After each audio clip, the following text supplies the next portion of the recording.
जल जंगल जमीन से हमारे आदिवासियों को विस्थापित किया जा रहा है। फोर्स लगा के, ताकत लगा के, सीआरपीएफ लगा के, कमांडो लगा के हमारे क्षेत्रों से हम आदिवासियों को विस्थापित किया जा रहा है। जबकि संविधान कह रहा है हमारा 5 शेड्यूल 6 शेड्यूल एरिया का मालिक हम लोग हैं। और कोई भी कानून सेंट्रल अगर कोई कानून बनाता है तो 5 शेड्यूल 6 शेड्यूल एरिया में लागू नहीं हो, संविधान कह रहा है। तो फिर ये सरकारें हमारे 5 शेड्यूल एरिया में, ट्राइबल क्षेत्र में, जंगलों में वन संरक्षण अधिनियम कानून 2023 कैसे लागू कर रहा है? तो साथियों, ये देश का सरकार संविधान को नहीं मानती।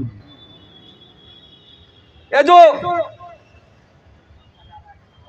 यहाँ के शासन प्रशासन लोग, इसका मतलब संविधान को नहीं मानते।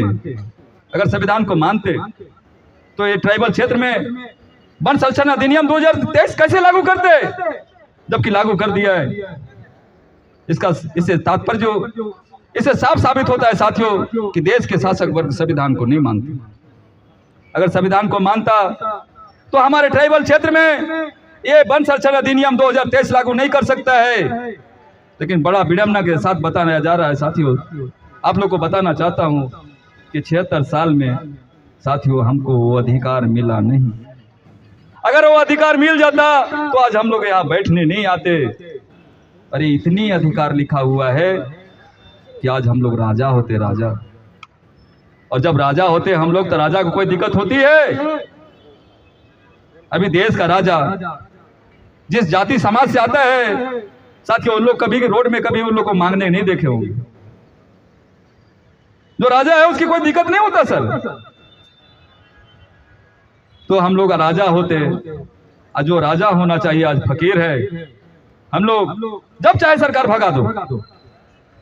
तो साथियों, इसलिए आप लोगों को बताना चाहता हूं साथियों, ऐसा क्यों हो रहा है, ये बातें मैं आप लोगों को बताना चाहता हूं। और जहां तक हमारी आवाजें जा रहा हूं उनको बताना चाहता हूं कि ऐसा क्यों हो रहा है। इस देश में साथियों विधायिका, लोकतंत्र को चलाने के लिए विधायिका, कार्यपालिका, न्यायपालिका और मीडिया 4 पिलर है। ये चारों पिलर पे एक जाति समाज के लोगों का कब्जा हो गया है। ये मैं नहीं कह रहा हूं।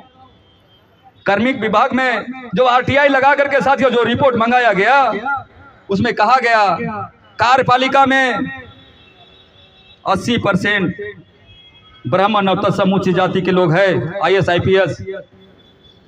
अभी 2014 में जैसे मोदी ने साथियों देश की सत्ता संभाली, 10% EWS आर्थिक आधार पर गरीब स्वर्णों को आरक्षण दिया जाता है, ऐसा बिल पास किया और 1 महीना में इंप्लीमेंट किया। और 10 महीना साथियों 10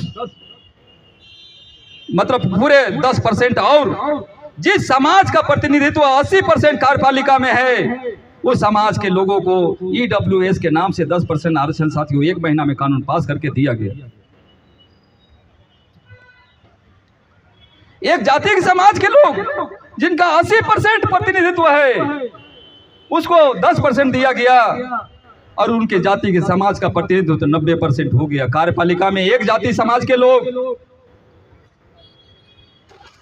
और साथियों न्यायपालिका में उन्हीं समाज के लोग।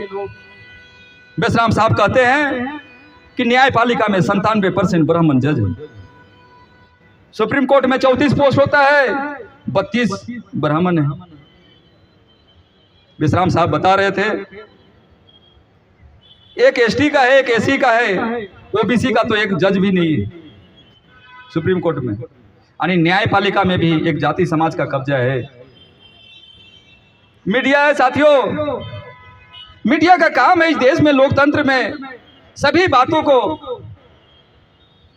विशाल भारत, 7.25 लाख गांवों का देश, 36 स्टेट, 140 करोड़ आवाम को कोई भी बात, सही बातें, विकास की बातें, आपकी बातें, देश की बातें, दुख सुख की बातें पहुंचाने के लिए साथियों वो मीडिया का साधन को विकसित किया गया इस देश में। मीडिया के जरिए ही हम जंगल झाड़ में रहने वाले भी देश में क्या हो रहा है देख पाते हैं।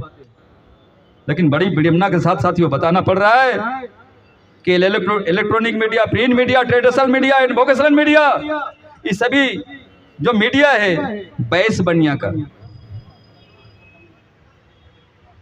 भैंस बनिया कहे तो तेली कुर्मी मत समझिएगा साथियों। तेली कुर्मी कोयरी जो जाति है वो हमारे डीएनए के भाई है, और साथियों उनको वर्ण व्यवस्था के चौथे पैदान में रखा है।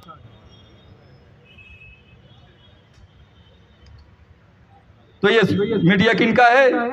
टाटा, बिरला, अडानी, अंबानी, जिंदल, मित्तल, गोदरेज, बाटा, टाटा का। लेकिन साथियों उसमें 200% ब्राह्मण जाति का कब्जा है, 200%। आप लोग हमको बड़ा गधा कहेंगे साथियों कि 100% गणित में होता है, 200% बोल रहे हैं। तो साथियों मीडिया में 200% इसलिए बोल रहा हूं कि मीडिया में 2 की पोस्ट होता है। ये 2 लोग ही निर्धारित करते हैं कि आपको क्या दिखाना चाहिए और क्या नहीं दिखाना चाहिए। इस मीडिया में एडिटर और चीफ एडिटर, संपादक और मुख्य संपादक ही निर्धारित करता है कि क्या दिखाना चाहिए और क्या नहीं दिखाना चाहिए। इसमें भी 200% जाति ब्राह्मण का कब्जा है।